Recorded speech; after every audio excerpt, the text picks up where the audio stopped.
Hi, and welcome to the weekly market update for the week of January 4th, 2021. I'm Dennis Morton here with Katie Brown. Katie, how are you? Hello, doing well. Happy New Year. Happy New Year. So, this is take two of our weekly video. We recorded one the other day before some of the turmoil that happened in Washington, D.C. this week. And we just wanted to take a moment, pause, and acknowledge that there's an emotional charge to the political environment right now. It's a charge that may have you feel anxious, maybe concerned on a number of reasons. And we just appreciate our role that we play in many of your lives to sometimes be a steadying hand or to offer perspective about the world around us. Perspective is going to come with time. We see our role now as being a steadying hand for you. So, to the extent we can provide guidance or help you think through decisions, we're here for that, and we value your support and the role that we can play for you. So, let us know if we can be of assistance. All right, Katie, we're going to talk today a little bit about how the markets wrapped up in the year that just passed, an extraordinary year, and finished in kind of an extraordinary way. What can you tell us about the end of 2020? Yeah, the end of 2020, and really, I mean, all throughout 2020, it was just snapshots of extraordinary events, and the end of it was no different. Actually, I shouldn't say that. It was different in that there was a reversal. There was a little bit of transition between where the gains were coming from, things that we saw really having a hard time at the beginning of the year. I mean, small caps, for instance, really kind of taking it at the chin, all of a sudden rallied.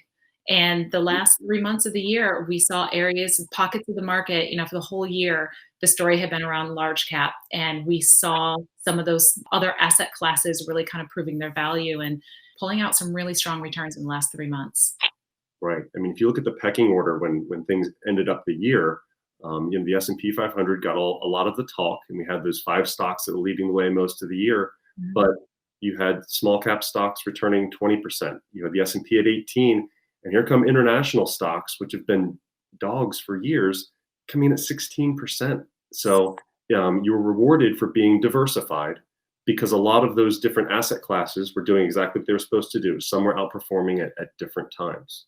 And Yes. I think that was definitely a rewarding thing and a good sign for the future, because it was a more broad recovery for the market by the end. Yeah. Definitely validation for diversification. Over and over again, we've seen, people coming in with kind of narrowed portfolios, just being in large cap stocks, large cap domestic stocks, and they were very much rewarded for that over, the past few years. But we are, that diversification is so important because you don't know when that change is going to occur, and you don't know if it's going to be international taking the lead or other areas. Once again, I would not have guessed that small caps would outperform the S&P 500, but it did. Right. So really important to keep that diversification. Yeah, there's this phenomena called home bias. I don't know if we discussed it before on video, but this idea that we invest in what we know. And there's been studies done that say Americans invest the vast majority of their assets in American stocks. So do people from Norway. They invest the vast majority of their investments in Norwegian stocks. There's a bias toward what we know. The good thing for American investors is that the US stock market has been so good. The challenge is, are you aware enough of the other things that you can own? We hear that a lot from clients and people we talk to said, I would invest in other things. I just don't know enough about them to understand how to invest in small stocks, international stocks, whatever it might be. Absolutely. How about fixed income? Yeah, another thing that is a little bit less understood than the stock market. How did fixed income do last year? Yeah, very well. Very well. I mean, across the board, especially on the longer side. And we see that as, rates continue to trend down last year. You typically see prices go up, and you see the longer dated bonds having the best performance. So they were interesting. I mean, you take on more risk when you purchase a longer dated bond, but people were compensated for that risk this year. And you saw almost stock-like returns in the 15 to 17% range for high yields and long dated bonds. But even corporates and intermediate term bonds were in that like 8 to 10% range. And so really strong performance. The shorter end, it's a little bit of a different story. It's much harder to generate a return on the shorter bonds when rates are so low. But it was just an interesting year that we were pretty positive across almost all asset classes by the time it wrapped up. And with bonds, it's interesting because there's two different pieces to that equation when you talk about bond performance. Mm-hmm. There's, how much did they appreciate and then how much did they pay you?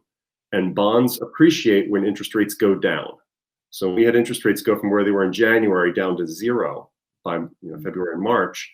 You got all that appreciation. So your long-term bonds shot up, your short-term bonds shot up. But the income component was squashed down to nil. So now we're sitting here, okay, are interest rates going to go lower from here? Well, I guess they could, but how likely is that? And you're not earning much. So I think our expectations really changed for fixed income as we head into 2021. Replicating that performance is a real long shot. Absolutely. And we need to recognize that too. And recognize, I know we've talked about it before, but just making sure that our expectations are at the right spot for the level of risk that we're willing to take. Yep, absolutely. Absolutely. So one of the things we talked about in our last video of 2020 was our 3 words. And we recapped those 3 words and how we had lived them out as a firm last year. Katie, let's talk about the 3 words for 2021. Yes. So we have selected our 3 words for 2021, and it's always a fun exercise. We bring the team together and kind of recognize where we're at, where we want to go, and we brainstorm to come up with some words that are going to inspire us and excite us for the year ahead. So it's a really fun time. It took a little while to narrow it, but I think we came up with some great words for this year. Dennis, you want to share them? Our 3 words for 2021 are grow, pursue, and engage. And we love these words. When we kind of filtered through some of the other ones that are out there, we love these 3 because they had so many different meanings for each one of them. So take grow, for example. I mean, there's the idea we're in a grow business. We're trying to grow investments. We're trying to, grow balance sheets. We're trying to, think expansively for our clients. But there's also the idea of, growing our potential, both individually and as a team, growing our firm. There's the idea of expanding possibilities and communicating that to clients, helping them to expand their possibilities. So what did you think about when you heard the word grow? Why did that jump out to you, Katie? Honestly, all the reasons that you just said. I love that it speaks to so many different areas. I mean, we always talk about how important balance is. And so to be balanced in our own personal growth and to allow the runway and the room for that. And to also think about how we can encourage our clients to grow in whatever area and how we can help them build that confidence that their financial world is going to support them. So I love the optimism behind really all of our words. There's an undertone of an optimistic outlook, and I always appreciate that. Yeah, and if there's a word, last year we struggled with the word compete a little bit. If there was a word that I struggled with this year, it was pursue, kind of because there's this idea of chasing and constantly chasing. But then you think about it in terms of the pursuit of happiness, and why is that an important concept? Because happiness isn't an end state. It's just this. It's a journey, right? And appreciating the journey, and to the extent we can do that, and also help others to appreciate their journey, because there's at no point in your financial life do you say, "I'm done." There's always a pursuit of what are reasonable goals, what are the things that work. So what did you like about pursuit? To me, it speaks to opportunity. I think it is it's the opportunity to go out there and go after something and to work towards something. I enjoy that kind of connotation with the word pursue. And tell me about engage. Yeah. So engage, that again, multiple meanings that we really appreciate. I like the idea of engaging with our clients, really deepening the relationships with our clients and other professionals that we work with, making sure that we're engaging with the professional team of our clients and our own team. There's a lot of internal and external uses for engage that it kind of reads a little bit like collaboration that we had last year, but then there's kind of a twist on it. So if you want to talk about some of the other ways that we think about the word engage, I think this was one where I actually had to go to the dictionary to kind of look up some varying meanings on the engage side. But it slipped my mind to the idea of almost a mechanical engagement. Think about engaging the clutch on an automobile, where you're putting pieces together so that you can move forward.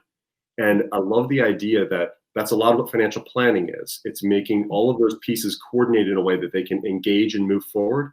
And that's what we're doing with a business designed around family wealth. Is there are all these pieces that can be put together to help serve better. How to put them together in a way that they move seamlessly. So I think it's just a lot of connotations that are really meaningful. And yeah. So these are the words that we're going to keep front and center with our team. We'll bring up during the course of the year.